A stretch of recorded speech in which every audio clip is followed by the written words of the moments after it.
Maneva na sema PENDREAM TV. PENDREAM TV de osia dem yopo. Another evil plan revealed by Inusah Fuseini about how Addo and the NPP plotted a security camera in the presidency to monitor Mohammed's movements and other things in the Flagstaff House. Without much ado, I would like you to join me listening to what he said into detail. But before we go, this station still remains PENDREAM TV, the only channel that brings you the best and latest updates in politics. If you are new here, please don't forget to subscribe to the channel, hit the notification bell, like, and also share to other members to watch as well. Thank you. Let me pick the thoughts of Honorable Inusah Fuseini on this topic. Well, thank you, Bless, and let me say good morning to our cherished viewers and to your good self and to Comrade Kosi Pratt for the wonderful selection of topics, and particularly the Western Sahara issue. About 2 weeks ago, this matter came up for discussion. I was greatly educated on this platform on the position of the African Union on the Western Sahara issue and the UN resolutions that have been passed in terms of the recognition of the rise of the people of Western Sahara over their boundaries, and the fact that the Western Saharan issue clearly was an issue, or is an issue, that requires critical, urgent attention and a recognition by the people of Africa that subjugation, in whatever form that it manifests itself, must be resisted. For a very long time, as a student of history, we have, as a country, sided with the people of the Sahrawi Democratic Republic, Sahrawi Arab Democratic Republic, that is SADR, and have recognized their right to self-determination, largely for the reason that the area that is known and called the SADR was not and has never been part of Morocco. And that was quite elaborately stated on this platform by Brother Comrade Kosi Pratt and Elvis Bota, Doctor, in the sense that when the Spaniards, or Spaniards or Portuguese, packed their bag and baggage and left the area that was being occupied by them close to Morocco, the Moroccans simply annexed that part of the country. That annexation was declared illegal, and UN resolutions and the African Union resolutions clearly recognized the right of the Sahrawi Arab Democratic Republic to self-determination. It's been too long, since 1976 or thereabouts, that the decision of whether the people of Sahrawi Arab Democratic Republic wanted full independence or wanted to be associated with the Morocco was to be resolved by a referendum. The modalities for the referendum has never been agreed upon, and I was greatly educated by Comrade Kosi Pratt that the position taken by government, and particularly Nana Akufo-Addo, in severing ties, in Ghana severing ties with the Sahrawi Arab Democratic Republic, was the unique position of Morocco. That Morocco has said, let's explore all other options and probably make the Sahrawi Arab Democratic Republic, that area occupied by them, as an autonomous territory of Morocco. Now, fundamental issues were raised, and the fundamental issues have been captured in the insight, in the write-up, been reversed. Has that been reversed? So, I think that what Nana Akufo-Addo did, just about 2 hours to his handing over, or at most a day to his handing over of the reins of his government to John Dramani Mahama, was to put John Dramani Mahama in a very complicated situation. A situation that would require what Trump is doing now. Reversing that. I mean, if John Dramani Mahama, who is a continentalist, and we have seen and he's demonstrated that he's a continentalist, because immediately he won the elections, he took it upon himself to visit neighboring countries on the continent to see how he could promote good neighborliness and cooperation among all the countries for the mutual benefit of the respective states in which he's visited. That's why you saw that record number of heads of states visit Ghana for the purpose of being part of the historic inauguration of the president. So he's a continentalist. Being a continentalist, I don't think that Nana Akufo-Addo's decision to sever ties as exiting president of the Republic of Ghana with the Sahrawi Arab Democratic Republic was in good faith. Can never be, probably for his own parochial interest. An interest that clearly is not aligned to the interest of Ghana as a Pan-African state. An interest that doesn't align with the vision of Nkrumah. An interest that doesn't even align with the beliefs of Nana Akufo-Addo. Because Nana Akufo-Addo attended the Kwame Nkrumah Ideological Institute. In Legon, he was part of the National Association of Socialist Students, NOS.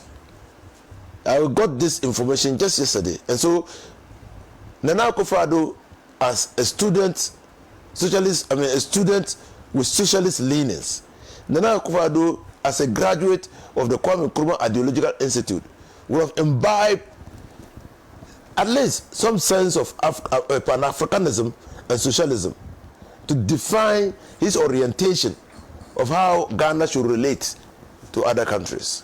But actually, Nana Akufo-Addo, before he became president, and Nana Akufo-Addo after he became president, are two completely different persons. And so one is not totally surprised because he changed 180 degrees and started behaving in ways that even his closest friends could not longer understand him. And so John Dramani Mahama must look at the situation critically and probably do what is needful. His father, John Dramani Mahama's father, was an avowed Pan-Africanist, have served in Nkrumah's government. John Dramani Mahama himself is an avowed Pan-Africanist and a continentalist. The decision of Nana Akufo-Addo should not be allowed to stand in John Mahama's era. And if it can be reversed by a decree, it should be done. I mean, whatever that means. But let me hear from you, Honorable Inusah Fuseini, on this story. Well, you see, sometimes when you hear such stories, you have to restrain your anger. And because you see, because we're in a democracy, everybody is entitled to express his views. And so you must respect the fact that somebody has expressed his views. But this is absolutely bonkers. Absolutely. Because, first of all, in what capacity is Nutawul suggesting to John Dramani Mahama that the presidential jet is in good use and John Dramani Mahama ought to have used the presidential jet? In what capacity is he saying that? Or he's forgotten that it was in 2024, latest 2025 January 6th, that he was Minister of Home Defense. What capacity? That he will even raise this matter on the floor of the House and tell the president to use the presidential jets. Two, you see, that's why that arrogance and impunity must stop. Political actors must know the boundaries of their authority. Now, you could give information that, well, the presidential jet is in order, so he's surprised that the former president has used an aircraft other than the presidential jet, but not direct the president to use and in fact, in particular, comrade, when information is coming out that before the NPP administration left office, they backed almost everywhere, including the toilets of the Flagstaff House, that they had discovered close to 700 cameras in the Flagstaff House. One would shudder to think that since the presidential jet was in their custody for quite some time, and since, according to the defense minister, they took it out for maintenance in the year 2023, one would shudder to think what other bargain devices they have put on the aircraft. Now, the second thing is, you have a citizen of the Republic who was contacted to facilitate, to aid the travel of the president to a neighboring West African country. He put his aircraft at the disposal of the state without charge. I mean, it reminds me of what is it Kennedy or who said, ask what you can do for your country and not what your country can do for you. So he put his aircraft at the disposal of the country, and the president traveled with it. Now someone is questioning the gratuitous offer of a dutiful and responsible citizen of this country, but refused to question the exorbitant travels, in fact, justified the exorbitant travels on private aircrafts by the former president. This is dishonesty of the highest extreme. And he calls for sincerity. Sincerity. What is sincerity in what he has said? What is honesty in what he said? In fact, the NPP should stop disturbing our ears. Presently, John Dramani Mahama is bent concentrating on establishing a government that is fit for purpose. I have said that John Dramani Mahama is keenly aware of the levels of deprivation, of the decadence in state institutions, of the looting that took place during the NPP administration, of the recklessness and impunity that defined the government of Nana Akufo-Addo, and is working to avert same in his government. I think that we all owe it a duty to ourselves and to this country to help him succeed in a way as not to descend further into the abyss that Nana Addo Akufo-Addo and his government sunk this country in.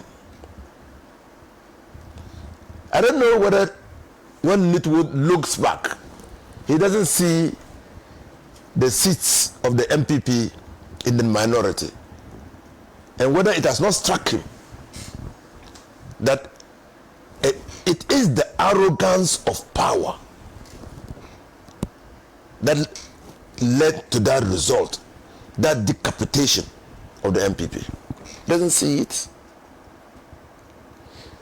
That NPP and NPP members of parliament and ministers of state and actors could justify the president's act, including justification of renting aircrafts to go outside the country to watch football matches. That they didn't see anything wrong with those things.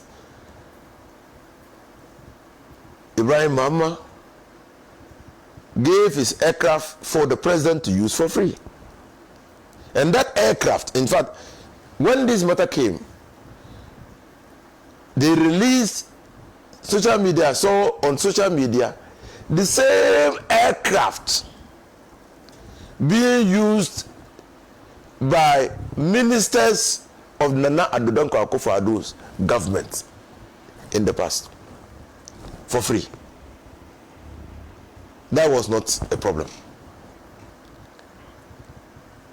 All I will say in conclusion is that I think that the conclude this matter, and I've seen Brad Simmons' text. To conclude this matter, we don't want, as the president said when he was swearing in the ministers of state yesterday, accountability should define the work of his ministers, and also should be a value that we must all pursue in this country. And it is in that light that I support what Brad Simmons said. We don't want hidden costs for the use of the aircraft. We don't want a hidden cost. And if there's a hidden cost, it could be scandalous if after all this discussion it comes to light that the use of the aircraft was paid for by John Dramani Mahama. It could put him in the conflict of interest situation. We don't want that. So all that we want is for either Ibrahim Mahama or the presidency to issue a statement clearly indicating that the aircraft was used by His Excellency the President at no cost to the state. That was Ibrahim Mahama's contribution to the growth and development of this country, so that it can put the matter to rest. But Mitowul must spare us this nauseating dishonesty and arrogance in trying to arrogate to himself the authority to determine to the president which aircraft to use when he's traveling. He must spare us that. Good deputy ministerial appointment will work for us. Oh, thank you so very much. That's an impassioned plea, and the future of this country rests with the young men. And so, if there are opportunities for young men, they should be given. When the future of this country or the history of this country comes to be written, it will be dominated by young men who exhibited courage in the face of adversity to redeem this country. And so I support you entirely. In fact, that's the reason why after 4 terms in Parliament, I voluntarily stepped down from Parliament. Yeah. I thought that it was important to give up-and-coming young men an opportunity to serve. I mean, so I agree with you. And the man you gave the opportunity is doing well. He's doing well. And in fact, because I gave him opportunity, he's now a minister. Yeah, so clearly, I mean, so I agree with you, and I pray that he catches the eye of the appointed authorities. I just need to arrange for you to take myself and my brother Anthony to his excellency. Now, so talking about Ahmed Swale, master here has practiced his profession for so many years, many decades. Thinking about Swale and what happened to him, I shudder to think about the things that Comrade Pratt went through in practicing his profession. You're a young man also in that profession. That profession, it is not for nothing that it is called the fourth estate. You have to help hold governments accountable. And especially in a parliamentary practice like ours, the media are crucial partners in exposing malfeasance in government. So one can understand why politicians in power are not friends of the media. If the media allows itself to be befriended by politicians, we have the kind of rot that we experience under Nana Akufo-Addo. That's what we have. Because the media ought not to be friends. I mean, and you can even see it from established democracies. That even Donald Trump was prepared to blacklist some journalists from appearing artists because they will ask all the critical questions. And by asking those questions, they put their lives at risk. But then comes in the state. The state has a responsibility to ensure that anybody going about his trade or business in the state is protected. That's the responsibility. So when the state is not interested in protecting the lives and liberties of citizens, Amaswale happens. Or Simon what is his name? Happens. Techima happens. Killing of people during elections happens. That is when the state fails, neglects, or refuses to perform its duty to the citizens of a country. I went on a campaign in Northern Region. Amaswale hails from Willinsey. I met his family. He also hails from Nakpa, his maternal family. So he grew up in Willinsey and Nakpa. I mean, when you go there and the people are recounting their loss, you cannot help but shed a tear for Amaswale. And what was his offense? Because he, together with his brother, Anas Armiya Anas, attempted to expose the rot in society. That is his crime, for which he lost his life. You see, when injustice becomes the norm in a country, people must be prepared to fight that injustice, even if it means losing your life. Because you are fighting the injustice for the betterment of the country. And for me, I always say that people should always go back to our motto. Maybe every day when you wake up, take your motto, Ghana flag or what, coat of arms, and read that motto. No, they've stopped singing the national anthems in primary schools now. Freedom and justice. Yeah. That's our motto. Nkrumah said, we the people of this country must be free. Free to choose what we want to do with our lives within the context of the law. Freedom. It was free. When you are talking on Pan-Africa, you must not be looking behind your back to see when you step out of Pan-Africa whether you will be arrested or not, provided you are speaking within the law, because you have rights to do that. And when you are held down by private individuals or the public, the state, the laws, the courts should vindicate your rights.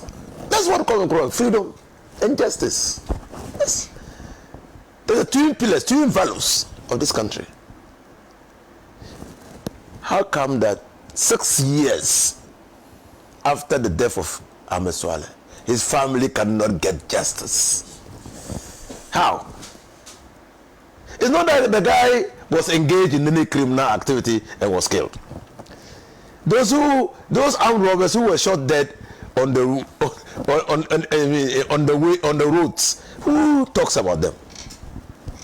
Who talks about them? He was engaged in his lawful trade, and that's why in resetting Ghana, in the manifesto of the NDC and the Justice for All, Amaswale finds expression in what NDC will do. We open investigations into many unresolved cases. We call them cold cases, including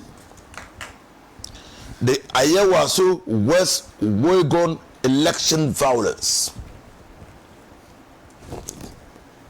democratic rights, the right to choose, is so fundamental that it underpins the liberty of the individual. You should be free to choose who you want. I should be free to choose who I want. No interference, no coercion should be applied. No force should be applied to prevent me from exercising my democratic right to choose. Liberty. 2020 election killings. Unresolved murder of Ahmed Hussein Swale and Silas Wule Chemi. And so, one of the early acts of Nana Akufo-Addo has, because he spoiled this country, his name is refusing to go for our mouths. One of the early acts of His Excellency John Dramani Mahama has been to direct the Inspector General of Police through open investigations into these cold cases. And I've read a report that the Inspector General of Police, Dampare, has started and has set up the SIT, Special Investigation Team, to look at all these cases. There are even many cases coming up. In the just ended elections, somebody, the regional organizer of the NPP, in the company of the elected member of parliament for Tolon, and the metropolitan chief, the district chief executive, who was my student, who I taught in school, killed somebody in Yankala. That is part of the cases that will be investigated. Right. Thank you. Thank you for staying tuned. PENDREAM TV really cherish and appreciate your time on the channel and say God bless you. Stay tuned for more. We have more in store coming your way and you cannot afford to miss it out. Please do subscribe as a new member as well. Share to other friends to also watch as well. Let the channel go viral for us. Thank you. PENDREAM TV now, so far so good. Say open online portal e wo Ghana. Nipa share, nipa follow, nipa comment here. To my best of knowledge, without any biases, PENDREAM TV.